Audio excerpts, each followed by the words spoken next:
नमस्कार।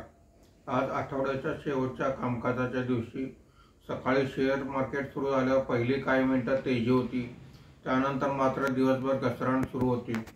आज market संपताना Sensex हा 425 पॉईंटने घसरून 75,311 वर बंद झालेला आहे।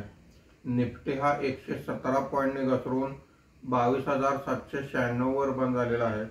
आजच्या कामकाजामध्ये बीएसई मेटल इंडेक्स 1.23% वर आहे। बीएसई हेल्थकेअर इंडेक्स 1% खाली आहे। बीएसई ऑटो इंडेक्स 2.60% खाली आहे।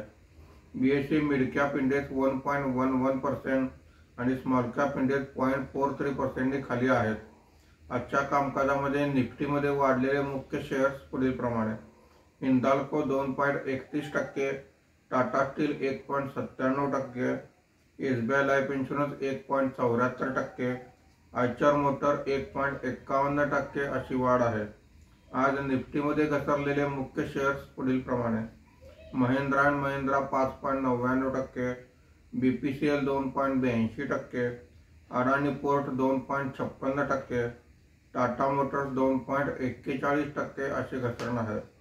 आज एफआयआयने 3,449 कोटी रुपयांची विक्री केलेली आहे। देशीय वित्तीय संस्थांनी 2,885 कोटी रुपयांची खरेदी केलेली आहे। शनिवार आणि रविवार शेअर मार्केटला सुट्टी आहे।